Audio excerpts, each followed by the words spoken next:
सूरत के डिंडोली में पुरानी रंजिश के आरोपी बदमाश वाघ गणिया की देर रात हत्या। 4 लोगों ने चप्पू से वार किया। मृतक पर पहले से 15 अपराध दर्ज थे।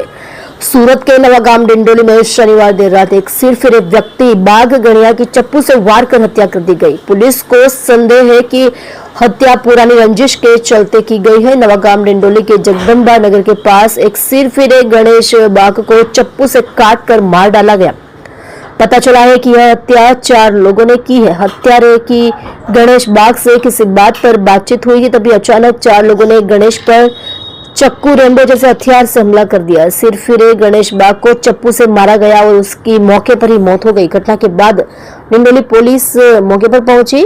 उधर पुलिस ने हत्या के शक्मंद आरोपी सुका समेत 4 लोगों की तलाश शुरू कर दी है। सिरफिरे गणेश बाग ने पहले उधरा में सूचीबद्ध तस्कर कालू उर्फ शंकर निकम की हत्या की थी। इसके अलावा पुलिस थाना में दर्ज मारपीट, चेन स्नेचिंग और हत्या के प्रयास सहित 10 से 15 अपराध दर्ज किए गए। इसके अलावा गणिया के ऊपर पासा के तहत भी 2 बार कार्यवाही की गई। आज रोज डिंडोली पोलीस स्टेशन विस्तार में जगदम्बा नगर सोसायटी में हत्यानो एक बनाव बन्यो छे। आ घटना अत्यारे सांजना 8:30 आसपासनी छे। आ घटना में जे मरण जनार छे एनुं नाम गणेश वाघ छे।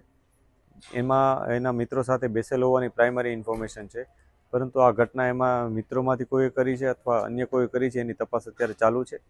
जे आरोपी छे एनी अमे जांच पड़ताल करी रह्या छीए। एने नजरे जुनार कोई छे के नहीं ए अथवा सीसीटीवी फूटेज मार्फत पण अमे तपासी रह्या छीए। एक आरोपी छे के केटला वधारे छे ए पण अमे तपासी रह्या छीए। जे पण माहिती मळशे ए मुजब आगळनी कायदेसરની કાર્યવાહી કરવામાં આવશે।